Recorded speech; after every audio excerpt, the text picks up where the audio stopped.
Hello everyone, I am Himanshu Bharti and you are watching Still Studying YouTube channel. Today we are going to learn class 7 civics chapter 10 struggle for equality. What are we going to learn today? We are going to learn about the struggle for equality. Tawa Matsya Singh TMS, the Indian Constitution as living document. So let's start. The Indian Constitution recognizes all Indians are equal before the law and states that no person discriminated against because their religion, gender cast और whether they rich और poor. तो जो Indian constitution है वो ये बताता है India का कि इंडिया में जितने भी लोग हैं उनको लॉ के हिसाब से उनको इक्वली बिहेव करना है, उनसे उनके साथ डिस्क्रिमिनेशन का नहीं करना है और उनके रंग, उनके रिलीजन, कास्ट, जेंडर के हिसाब से उनके साथ डिस्क्रिमिनेशन नहीं करना है. All adults in India have equal rights to vote during election. तो जितने भी एडल्ट लोग होते हैं इंडिया में वो किसी भी चीज़ से मतलब किसी भी रिलीजन से बिलोंग करें, कोई भी कास्ट से बिलोंग करें, उन सबको हक होता है वोट देने का. And this power over the ballot box, और इससे जो बॉलेट बॉक्स है उसको पावर मिलता है. Has been used by people to elect और replace their representatives for many years. इससे क्या होता है कि लोग अपने हिसाब से अपने लोगों को इलेक्ट करते हैं, चुनते हैं, नेता बनाते हैं, जिसको लोकतंत्र देश कहा जाता है, जिस देश में ऐसा सिस्टम होता है. However the feeling of equality on the basis of one vote one person in reality does not existed to poor people. तो जो फीलिंग है इक्वलिटी का वन वोट और वन पर्सन के बेसिस पे, वो रियलिटी में एग्जिस्ट नहीं करता है पुअर पीपल के लिए, because poor people face negligences and these people do not get justice in matters of health, education etcetera. तो जो गरीब लोग होते हैं उनको इस हिसाब से मतलब इस बेसिस पे रियलिटी तो ये है कि इस बेसिस पे उनके साथ इक्वलिटी नहीं किया जाता, क्योंकि जो वो गरीब लोग होते हैं उनको जस्टिस नहीं मिलता है. जस्टिस मतलब होता है न्याय नहीं मिलता है, और न्याय किन किन चीज़ों में नहीं मिलता है तो हेल्थ में, एजुकेशन में इत्यादि जो चीज़ें होती हैं उनमें उनको न्याय नहीं मिलता, इक्वलिटी नहीं मिलती. Domestic helpers, small farmers and many other are forced to work in hardship due to poverty, shortage of resources. तो जो डोमेस्टिक हेल्पर्स होते हैं, जो नौकर वगैरह होते हैं घरों में, या फिर जो छोटे छोटे फार्मर्स होते हैं और भी जो लोग होते हैं उनको फोर्स किया जाता है काम करने के लिए, क्योंकि वो लोग उनके पास रिसोर्सेस कम होते हैं, इसीलिए वो लोग इनको काम कराते हैं. People also face inequality on grounds of religion, caste and gender in India. तो इंडिया में लोगों को रिलीजन, कास्ट या फिर जेंडर के हिसाब से भी इनइक्वल मतलब डिस्क्रिमिनेट किया जाता है, या फिर इनइक्वलिटी वो लोग फेस करते हैं. स्ट्रगल फॉर इक्वलिटी, इक्वलिटी के लिए struggle. Poverty and discrimination have created inequalities in our society. तो जो पोवर्टी है या फिर डिस्क्रिमिनेशन है उससे हमारे सोसाइटी में एक असमानता की भावना फैल गई है. थ्रू आउट दी वर्ल्ड, पूरे देश में पूरे दुनिया में people are fighting for their rights and equality. लोग अपने हक के लिए, अपने इक्वलिटी के लिए हक के लिए या फिर इक्वलिटी के लिए लड़ रहे हैं. Trying to end the discriminator which they face, और ख़त्म करना चाहते हैं उस डिस्क्रिमिनेटर को जो उनके साथ डिस्क्रिमिनेशन कर रहा है. और women's struggle and movement for equality was one such group fighting for equality. तो जो वुमेन्स का स्ट्रगल था या फिर जो मूवमेंट था, वुमेन्स मूवमेंट, तो वो भी इक्वलिटी के लिए था और इन्हीं ग्रुप्स में से एक था. The Tawa Matsya Singh in Madhya Pradesh is also an example of people coming together to fight an issue. तो जो तवा मत्स्य सिंह हैं मध्य प्रदेश के, वो भी एक एग्जाम्पल, इसी के एग्जाम्पल हैं जिन्होंने अपने इस प्रॉब्लम के लिए लड़ा था. There are many other struggles such as those of body workers. तो और भी लोग हैं जिन्होंने इसके लिए स्ट्रगल किया है, कड़ा मेहनत किया है। जो लोग हैं बेडी वर्कर्स मतलब घर वगैरह में काम करने वाले, फिशरमैन, एग्रीकल्चरल लेबर्स मतलब जो लेबर वगैरह होते हैं खेती वगैरह करने वाले, और ड्वेलर्स जो होते हैं एसआई ड्वेलर्स मतलब कि कहीं पे रहने वाले मतलब गरीब लोग एटसेट्रा, ये लोग इन लोगों ने भी बहुत स्ट्रगल किया है इक्वलिटी के लिए। Who have been fighting for equality and justice, जो फाइट करते रहे हैं जस्टिस और इक्वलिटी के लिए। अब है तो मुझसे सिंह कौन था? टीएमएस जिनको कहा जाता है, it is a federation of fishersman cooperatives that fights for the rights of forest dwellers who have displaced from who was displaced from Satpura forest located in Madhya Pradesh. तो ये एक फिशरमैन थे, फिशरमैन्स के मतलब मछुआरों के ग्रुप में के थे जिन्होंने अपने हक के लिए लड़ाई किया है। और ये फॉरेस्ट डवेलर हैं, ये जंगल में रहते थे जिनको उनके ग्रुप से निकाल दिया गया था। सतपुरा के थे ये, जो फॉरेस्ट सतपुरा है मतलब सतपुरा में जो फॉरेस्ट है मध्य प्रदेश सतपुरा, वहीं के थे ये। With the beginning of constructions of Tawa dam, तो जो तवा डैम बन रहा था तो उसका जब कंस्ट्रक्शन स्टार्ट हुआ था इन 1958 1958 में, टिल इट्स कंप्लीशन इन 1978, लेकिन वो कंप्लीट कब हुआ था? 1978 में कंप्लीट हुआ था आगे चल के।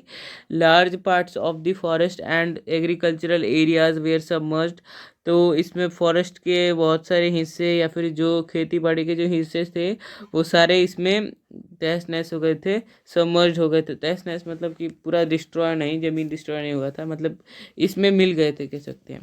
थर्स the forest dwellers had to suffer a setback, they earned very little। तो जो फॉरेस्ट ड्वेलर्स थे उन्होंने बहुत बैड कंडीशन को फेस किया और उन्हें बहुत कम अर्निंग हुआ। To government gave rights for the fishing, तो फिशिंग के लिए हक दे दिया गवर्नमेंट ने तवा रिजर्वर को।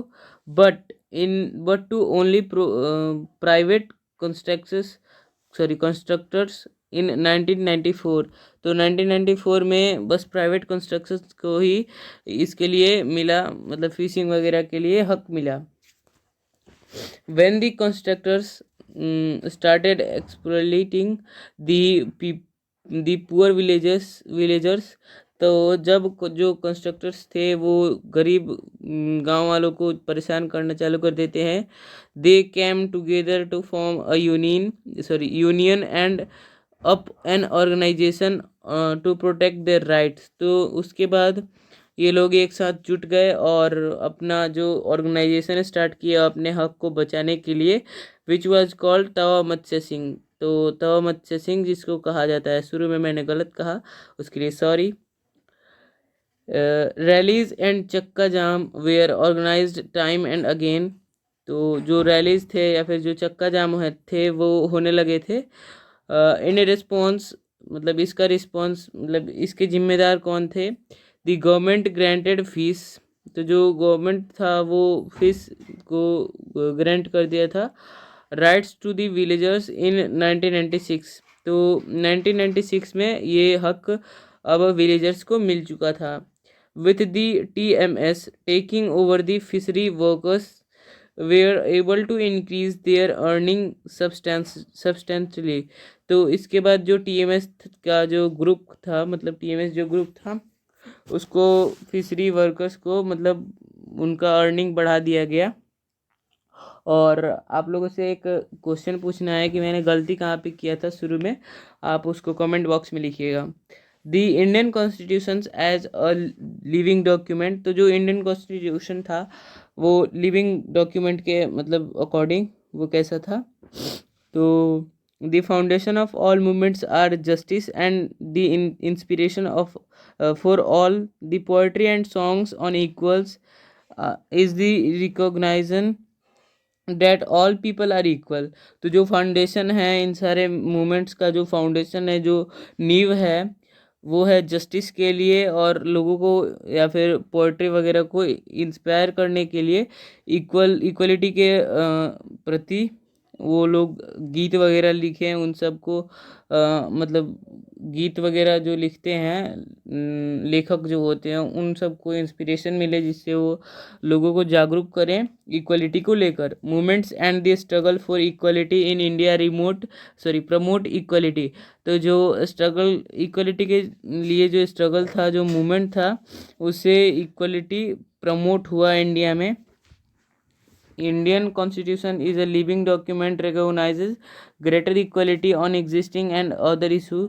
तो जो इंडियन कॉन्स्टिट्यूशन था वो एक जिंदा सबूत है, कह सकते हैं, जो ये बताता है कि जो इक्वलिटी है वो एक बड़ा प्रॉब्लम है, मतलब इक्वलिटी होना चाहिए, इक्वलिटी नहीं होना एक बड़ा प्रॉब्लम है। It guarantees dignity. तो ये इससे डिग्निटी बढ़ता है, सेल्फ रिस्पेक्ट एंड इक्वलिटी। तो इससे बहुत सारी चीज़ों का फ़ायदा होता है, जैसे डिग्निटी बढ़ता है, सेल्फ रिस्पेक्ट और equality, all of which are required in a democracy. जो कि एक प्रजातंत्र देश में सब इन सारी चीज़ों की ज़रूरत होती है। India is a democracy and the soul of democracy is equality. तो जो इंडिया है वो एक डेमोक्रेटिक कंट्री है, जैसा कि हम लोग को पता है, और जो डेमोक्रेटिक कंट्री का जो आत्मा होता है वो होता है इक्वलिटी, समानता।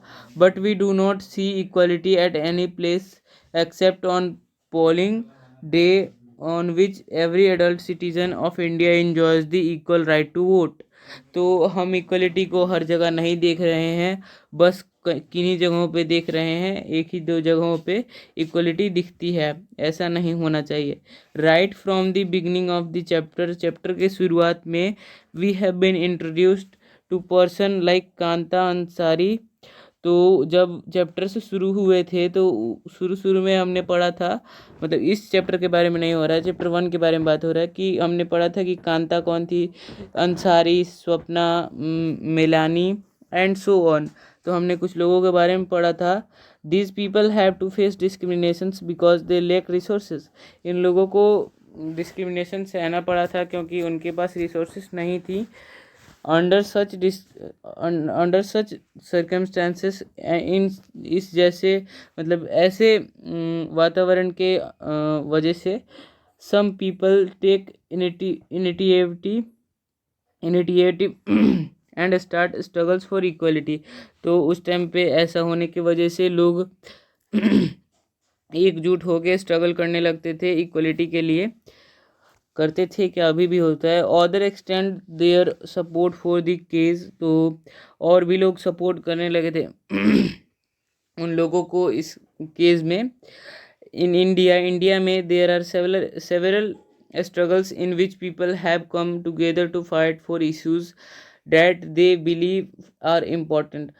तो इंडिया में बहुत सारे ऐसे स्ट्रगल्स हैं जिसमें लोग साथ में एकजुट होके ऐसे मतलब ऐसे इश्यूज पे लड़े हैं जो इम्पोर्टेंट माने जाते हैं। The methods used by women's movement to raise issue of equality can be mentioned here. तो यहाँ पे मेंशन है कि जो वुमेन्स मूवमेंट है उसमें क्या क्या इश्यूज थी और किस तरीके से मेथड्स का यूज़ हुआ था वुमेन्स मूवमेंट को रेज करने के लिए। तो जो हमने अभी कुछ दिनों पहले हमने जो चैप्टर पढ़ा था वुमेन्स मूवमेंट का, उसी में है। Another example can be given of Tawa Matsya Singh. हम तवा मत्स्य सिंह का भी एग्जाम्पल ले सकते हैं। In which people came together to fight for an issue, जिसमें लोग साथ में जुट के एक प्रॉब्लम के लिए लड़े थे। The Tawa Matsya Singh is an organization fighting for the rights of the displaced forest dwellers of Satpura forest in Madhya Pradesh. तो जो सतपुरा फॉरेस्ट है मध्य प्रदेश में, वहाँ के लोग एक साथ जुट के अनइक्वलिटी के लिए लड़े हैं, जिसको तवा मत्स्य सिंह कहा जाता है। उस ऑर्गेनाइजेशन को तवा मत्स्य सिंह कहा जाता है। The Tawa dam begin to be built in 1958। तो जो तवा डैम है वो बनना कब चालू हुआ था, तो बनना चालू हुआ था 1958 में। एंड वॉज कम्प्लीटेड इन 1978, और वो कंप्लीट हो गया था 1978 में। It submerged large areas of forest and agricultural land. तो उसमें बहुत सारे जो फॉरेस्ट के एरियाज थे या फिर जो एग्रीकल्चरल लैंड थे वो मिल चुके थे उसी में, मतलब कह सकते हैं कि वो यूज़ करने लायक नहीं थे लैंड वगैरह।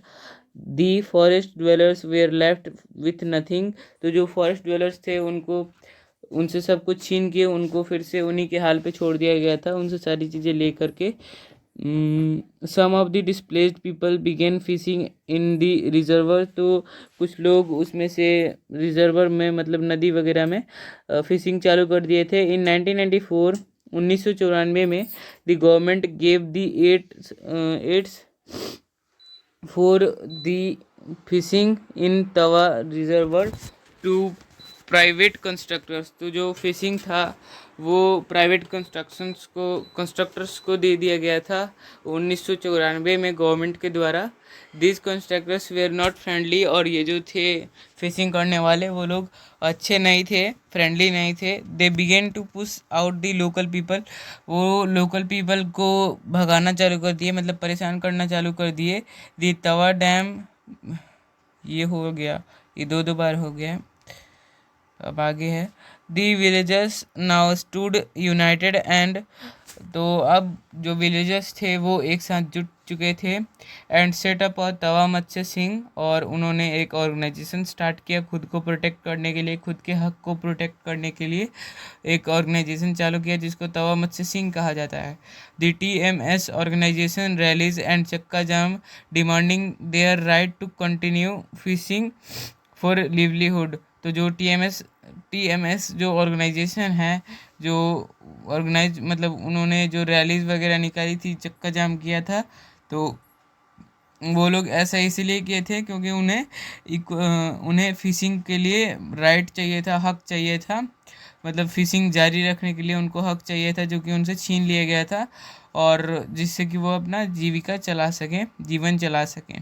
Finally the government accepted their demand and from January from 2 January 1997 they began fishing. तो फाइनली जो गवर्नमेंट था उन्होंने एक्सेप्ट कर लिया उनके डिमांड को, और 2 जनवरी 1997 में उनको फिशिंग करना अलाउ हो गया था, मतलब फिर से वो फिशिंग करना चालू कर दिए थे। लेटर ऑन उसके बाद दी TMS set up a cooperative which would buy the catch from the fish workers at a fair price. तो उसके बाद इन्होंने एक कोऑपरेटिव चालू किया जिसमें जो फिशेस पकड़ी जाती थी उनका अच्छा सा एक अर्निंग हो जाता था, मतलब अच्छा अर्निंग के लिए इन्होंने फिर से एक कदम उठाया। They were able to earn 3 times more than they earned earlier. तो अब वो 3 गुना ज़्यादा कमाते थे जितना वो पहले कमाते थे उससे। The TMS has also begun giving the fish workers loans for repair and the buying of new nets. तो जो TMS ऑर्गेनाइजेशन था उन्होंने फिश वर्कर्स को लोन देना भी चालू कर दिया था रिपेयरिंग के लिए या फिर नए नए जाल खरीदने के लिए। इन अ डेमोक्रेसी में there are always communities and individuals trying to expand the idea of democracy and push for greater recognition of the equality on existing as well as new issue।